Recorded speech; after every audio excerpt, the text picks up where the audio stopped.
अस्सलाम वालेकुम। अच्छा जी, क्वेश्चन नंबर 2, होमवर्क नंबर 4 का ही क्वेश्चन नंबर 2। अच्छा, ये सवाल है, ये भी ऑलमोस्ट क्वेश्चन नंबर 1 से मिलता जुलता ही है। ठीक है, पहले सवाल में हमने मार्केट वैल्यू फाइंड की थी। इस सवाल में हमने मार्केट वैल्यू फाइंड नहीं करनी, मार्केट वैल्यू हमें गिवन होगी, लेकिन हमने कुछ और फाइंड करना होगा। अच्छा, सवाल रीड कर लेते हैं। Following data pertain to 3 companies. अच्छा, इस क्वेश्चन में 3 कंपनीज का डाटा दिया है, company A, company B, company C, 3 companies का डाटा दिया है। डाटा क्या दिया है? अर्निंग पर शेयर दिया हुआ है, मतलब कि कंपनी जो है वो एक शेयर पे कितने रुपए कमाती है। ठीक है, एक शेयर पे कितने रुपए कमा रही है, टोटल अर्निंग नहीं, अर्निंग पर शेयर दिया हुआ है, तीनों कंपनीज का दिया हुआ है, 60 रुपये, 80 रुपये और 140 रुपये। ठीक है, रिटेंशन रेशो क्या होता है? एक परसेंटेज होती है कि कंपनी कितना परसेंट पैसा अपने पास रिटेन रखती है। ठीक है, एक किसी भी चीज़ के, किसी भी एंडिंग के दो हिस्से होते हैं। ठीक है, एक एक वो जो कंपनी बांट देगी, एक वो जो कंपनी अपने पास रिटेन रखेगी। ठीक है, जो बांट देगी वो अलग होगा और जो कंपनी अपने पास रखेगी वो अलग अलग होगा। यहाँ पे रिटेंशन रेशो दिया हुआ है, मतलब कि कंपनी कितना अपने पास रिटेन रखती है। ठीक है, जो कि इस सवाल में दिया है 60% for company A, company B का 40, कंपनी सी का 20%। ठीक है, अच्छा, उसके बाद दिया है आर ओ ई। ये आर ओ ई क्या होता है? आर ओ ई होता है return on equity. Return on equity मतलब कंपनी ने किसी प्रोजेक्ट में या कहीं भी पैसा इन्वेस्ट किया हुआ है, कहीं भी पैसा इन्वेस्ट किया हुआ है, कुछ सेल करती है या कुछ भी करती है। ठीक है, उससे कितना परसेंट कंपनी को रिटर्न मिलता है, ये कहलाता है रिटर्न ऑन इक्विटी। कंपनी ए में 20%, कंपनी बी में 15 और कंपनी सी में 16% का रिटर्न ऑन इक्विटी है। अच्छा जी, मार्केट वैल्यू पर शेयर, तीनों तीनों कंपनीज की मार्केट वैल्यू पर शेयर जो कि हमने क्वेश्चन नंबर 1 में फाइंड की थी, वो इस सवाल में गिवन है। ठीक है, कंपनी ए की 336 है, कंपनी बी की 508 और कंपनी सी की 555.69। अच्छा, अब रिक्वायरमेंट में वो क्या बोल रहा है कि रिक्वायरमेंट है कैलकुलेट के ई फॉर ऑल कंपनीज। अब हमने के ई यानी कि कॉस्ट ऑफ इक्विटी फाइंड करना है। अब याद होगा आपको कि क्वेश्चन नंबर 1 जो था इस होमवर्क का, उसमें के ई उसने सवाल में गिवन था। ठीक है, मार्केट वैल्यू फाइंड करनी थी। इस सवाल में मार्केट वैल्यू गिवन है, के ई फाइंड करना है। अच्छा, क्या तरीका अलग है, क्या फॉर्मूला अलग है? नहीं, सब कुछ सेम है। वो जो फॉर्मूला था मार्केट वैल्यू का, उसमें हमारे पास क्या मार्केट वैल्यू फाइंड करनी होती थी, हमें डिविडेंड मालूम होता था, हम ग्रोथ कैलकुलेट कर लेते थे, के ई गिवन होता था, और हम ग्रोथ जो दूसरी दोबारा से ग्रोथ आती थी वो गिवन हम कैलकुलेट कर लेते थे। ठीक है, अब क्या होगा कि उसी वही सेम फॉर्मूला रहेगा, लेकिन उसमें मार्केट वैल्यू हमारे पास गिवन होगी, हम के ई फाइंड कर लेंगे उसी सेम फॉर्मूले से। ठीक है, आज इसको सॉल्व कर लेते हैं। अच्छा, सबसे पहले उसमें क्या चाहिए होता है? ग्रोथ। ग्रोथ हमें उस सवाल में भी, पहले वाले सवाल में भी कैलकुलेट की थी, अब दोबारा हमें कैलकुलेट करनी पड़ेगी। दोनों का तरीका अलग है। ठीक है, दो तरह से ग्रोथ जो है वो कैलकुलेट होती है, एक डिविडेंड हिस्ट्री से और एक गॉर्डन ग्रोथ मॉडल से। ठीक है, पहले हमने जो की थी वो डिविडेंड हिस्ट्री वाली थी। डिविडेंड हिस्ट्री वाली जब हम अप्लाई करते हैं, जब 3 या 4 या 1 या 2 कम से कम 2 साल का डाटा, डिविडेंड का डाटा गिवन होता है। ठीक है, उससे हम ग्रोथ कैलकुलेट करते हैं। जब ऐसा ना हो, जैसा कि हमारे सवाल में दिख रहा है कि हमें कोई 2 साल का डिविडेंड नहीं पता, ठीक है, ऐसा कुछ नहीं दिया उसने, तो अब हम दूसरे मॉडल से जाएंगे, दूसरे मॉडल से कैलकुलेट करेंगे ग्रोथ। और उस वो मॉडल किस तरह से है, आ जाए उसको देख लेते हैं। पहले ग्रोथ रेट कैलकुलेट कर लेते हैं, पहले तीनों कंपनीज की।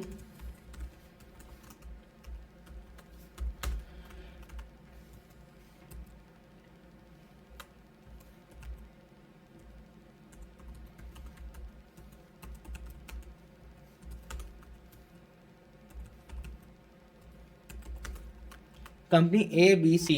अच्छा, अब ये फॉर्मूला, ये जो गॉर्डन ग्रोथ मॉडल है, ये किस तरह से होता है? ये होता है इस तरह से है कि retention ratio multiply by return on equity. Simple है ये इतना। ठीक है, retention ratio multiply by return on equity. Retention ratio कितना है हमारे पास कंपनी ए के लिए? 60%, और उसको मल्टीप्लाई कर देंगे रिटर्न ऑन इक्विटी कितना है कंपनी ए के लिए? 20%। सिर्फ 60% और 20% को आपस में मल्टीप्लाई कर देंगे, हमारे पास ग्रोथ रेट आ जाएगा।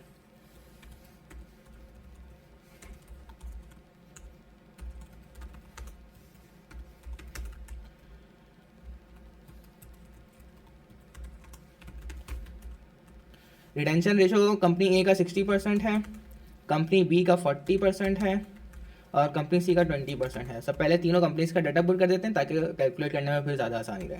कंपनी ए का रिटर्न ऑन इक्विटी 20 है, कंपनी बी का 15 है, और कंपनी सी का 16 है, सॉरी 16 है।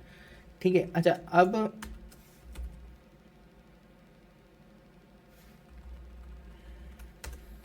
अब हम ग्रोथ कैलकुलेट करनी है।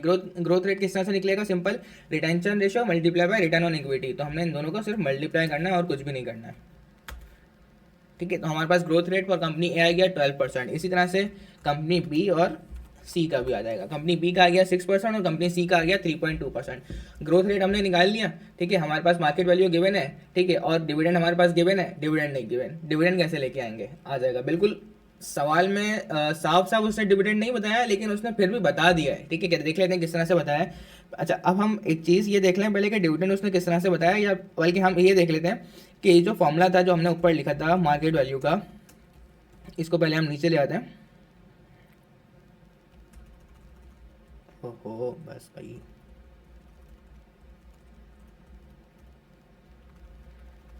हाँ, तो ये जो फॉर्मूला हमने लिखा था मार्केट वैल्यू का, पहले हम इसको थोड़ा सा चेंज कर लेते हैं।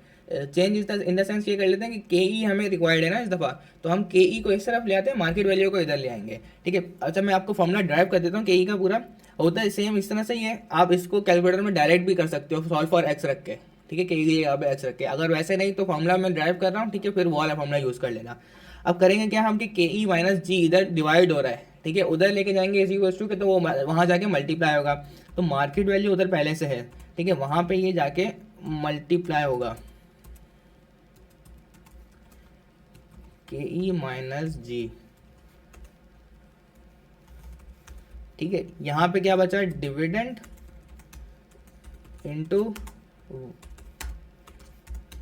1 + जी।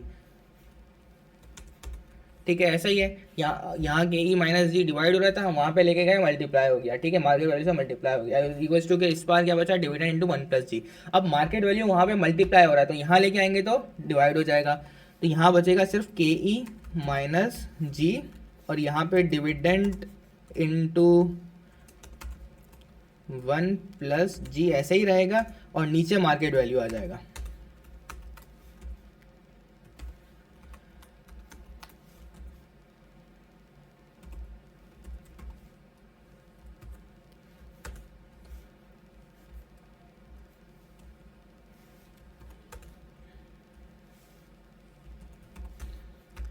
ठीक है, के ई माइनस जी इधर आ गया, और इज इक्वल्स टू इस तरफ, और dividend into 1 + ji divide by market value इस तरफ आ गया। अच्छा, बीच में इज इक्वल्स टू है, ये याद रखना। ठीक है, अच्छा हमें सिर्फ इस तरफ क्या के इज इक्वल्स टू के इस तरफ क्या रखना है, के ई रखना है। अभी जी भी इधर ही है, तो जी को भी हमने उधर फेंकना पड़ेगा। जब जी को उधर फेंकेंगे, जी इधर क्या हो रहा है, माइनस हो रहा है, वहाँ जाके प्लस होगा, तो फिर फाइनल हमारा फॉर्मूला के ई निकालने का आ जाएगा कि dividend into 1 + ji divide by market value plus growth, यानी कि प्लस जी।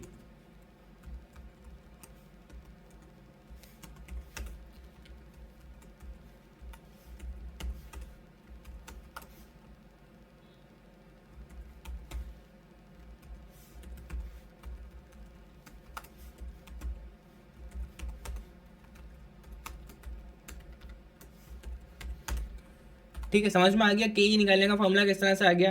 ठीक है, अगर आपने इस तरह से इस फॉर्मूले को याद कर लो, या के ई वाले को इस फॉर्मूले को याद कर लो, dividend into 1 + ji divide by market value plus G, या तो ये याद कर लो।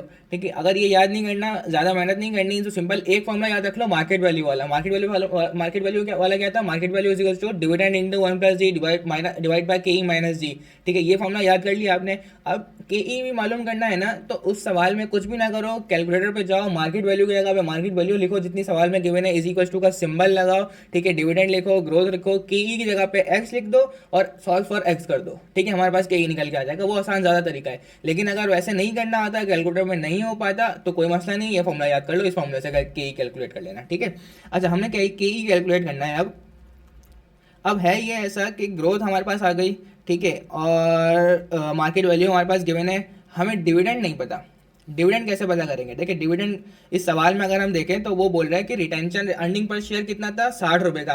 मतलब एक शेयर पे कंपनी कितना कमा रही है, 60 रुपये कमा रही है। उसमें रिटेन कितना रख रही है, रिटेंशन रेशो कितना है, 60%, 60% जो है वो कंपनी अपने पास रिटेन रख रही है। तो उसका मतलब क्या हुआ कि 40% कंपनी डिस्ट्रीब्यूट करती है, 40% बांटती है।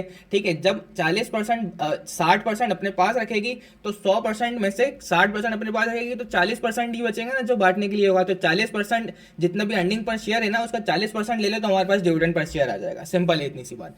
ठीक है, अब हम नीचे एक पहले डाटा बना लेते हैं, उसके बाद फिर के ई फाइंड करेंगे। पहले हम लिख लेते हैं डिविडेंड। ठीक है, अच्छा यहाँ पे लिखते हैं कंपनी ए, सॉरी सी ए नहीं, कंपनी है।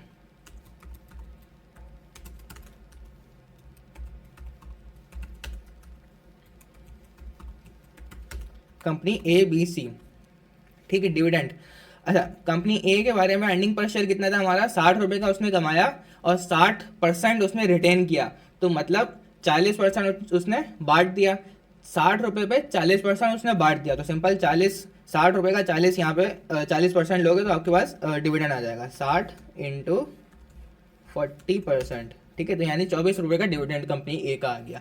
इसी तरह से कंपनी बी का देख लेते हैं। कंपनी बी का 80 रुपये कमा रही है और 40% जो है वो अपने पास रिटेन रख रही है, मतलब 80 रुपये पे 40 अपने पास रख रही है, 60% जो है वो बांट रही है, तो 80 × 60%, 80 × 60%, यानी कि कंपनी बी 48 रुपये का डिविडेंड दे रही है, ठीक है। कंपनी सी देख लेते हैं। कंपनी सी के बारे में क्या लिखा है, कंपनी सी 140 पर शेयर कमा रही है और 20% सिर्फ रख रही है अपने पास, मतलब 80% जो है वो कंपनी सी बांट रही है, तो इसको भी देख लेते हैं कितना डिविडेंड आता है। 120 × 80%, ठीक है, तो 96 रुपये का कंपनी सी डिविडेंड बांट रही है, ठीक है, सबसे ज़्यादा डिविडेंड कंपनी सी का है। खैर हमें ये नहीं देखना है किसका ज़्यादा है किसका कम है, हमने सिर्फ डिविडेंड कैलकुलेट करना था। हमने डिविडेंड कैलकुलेट कर लिया, ठीक है। हमारे पास ग्रोथ रेट हमने कैलकुलेट कर लिया था पहले ही, जो कि कंपनी ए का है 12%, सॉरी, कंपनी ए का 12% है, कंपनी बी का 15% है और कंपनी सी का 16% है, ठीक है। एक डिविडेंड आ गया, एक ग्रोथ आ गया। तीसरी मार्केट वैल्यू हमारे क्वेश्चन में गिवन है। मार्केट वैल्यू कितने गिवन है, 336,508.8, पहले ये दोनों लिख लेते हैं यहाँ पे, 336,508.8, और कंपनी सी का कितना है, कंपनी सी की मार्केट वैल्यू पर शेयर है 555.69, 555.69, ठीक है। ये हमारे पास क्या थी, मार्केट वैल्यू पर शेयर। डिविडेंड भी हमने निकाल लिया, ग्रोथ रेट भी हमने निकाल लिया, मार्केट वैल्यू हमारे पास क्वेश्चन में गिवन थी वो भी हमने लिख ली, ठीक है। अब सिंपल क्या करना है, के ई निकालना है। के ई का फॉर्मूला हमारे पास सामने लिखा हुआ है, उस सवाल में पुट कर दो सारी चीज़ें, के ई हमारे पास आराम से निकल के आ जाएगा। तो के ई निकालने के लिए हम क्या करेंगे, हमारा फॉर्मूला क्या है, डिविडेंड कितना दिया हुआ है हमारे पास 24, ठीक है। अच्छा, इंटू 1 प्लस जी कितना है हमारे पास, कंपनी ए का 12%, ठीक है, डिवाइडेड बाय मार्केट वैल्यू कितनी है 336, ठीक है, प्लस जी दोबारा आएगा तो 12%, ठीक है। तो हमारा के ई और कंपनी ए आ रहा है 20%, ठीक है, कंपनी ए का 20% के ई आ रहा है। अब कंपनी बी का भी देख लेते हैं इसी तरह से। कंपनी बी का जो डिविडेंड है वो है 48, ठीक है, इंटू, इसको दोबारा लिख लेते हैं, 48 ब्रैकेट में 48 इंटू 1 प्लस जी, अच्छा जी कितना है हमारे पास 15%, ठीक है, डिवाइडेड बाय मार्केट वैल्यू पर शेयर कितनी है कंपनी बी के 508.8, ठीक है, और प्लस जी कितना है 15%, ठीक है। तो कंपनी बी का हमारे पास, इसको ज़रा कम करें ज़ीरो, इसको 26% हो गया। कंपनी बी का हमारे पास जो के ई आ रहा है वो आ रहा है 26%, ठीक है। इसी तरह से सेम जो है वो कंपनी सी के लिए करेंगे। कंपनी सी का हमारे पास डिविडेंड है 96, ठीक है, 96 इंटू 1 प्लस जी है 16%, डिवाइडेड बाय मार्केट वैल्यू पर शेयर 555.69, ठीक है, और प्लस जी कितना है दोबारा 16%। तो हमारा इसमें भी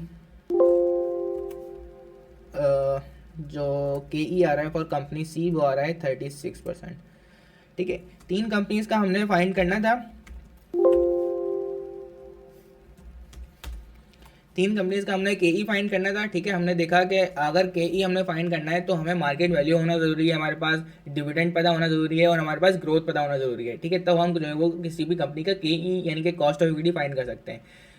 ग्रोथ हम सवाल में देता नहीं है, वो जनरली हमें कैलकुलेट करनी पड़ती है, ठीक है। वो कैलकुलेट करने के लिए हमें ये देखना होता है सबसे पहले कि किस तरीके से जो है वो हम ग्रोथ कैलकुलेट करेंगे। क्या ग्रोथ हम इस तरह से डिविडेंड की हिस्ट्री से कैलकुलेट करेंगे या गॉर्डन ग्रोथ मॉडल से कैलकुलेट करेंगे। डिविडेंड हिस्ट्री कब कैलकुलेट करेंगे, जब उसने दो सवाल में दो या दो से ज़्यादा जो है वो सालों का डिविडेंड गिवन होगा, तो फिर हम जो है वो डिविडेंड की ग्रोथ जो है वो हिस्ट्री से कैलकुलेट करेंगे। अगर गिवन नहीं है डिविडेंड, तो फिर अगर हम दूसरा तरीका देखेंगे जो कि होता है गॉर्डन ग्रोथ मॉडल। उसमें क्या होता है कि जी इज इक्वल टू ग्रोथ किसके बराबर होती है, बी इंटू आर। फॉर्मूला क्या होता है, बी इंटू आर।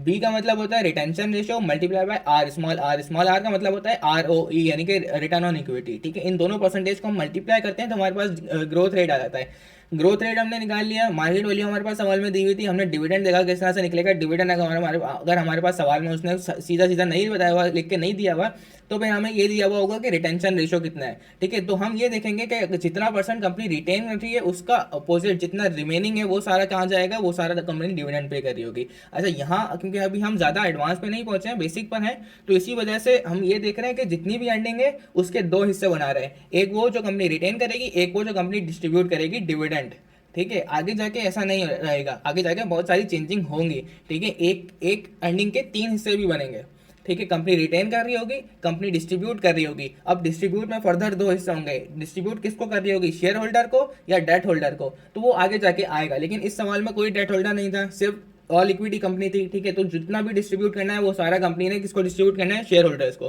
तो इसलिए हमने रिटेंशन रेशियो को अपोजिट क्या देखा, रिटेंशन डिस्ट्रीब्यूशन यानी कि डिविडेंड, ठीक है। होप ये आपको समझ में आ गया होगा। अब इस होमवर्क नंबर 4 के क्वेश्चन नंबर 3 पे चलते हैं नेक्स्ट वीडियो में इंशाल्लाह।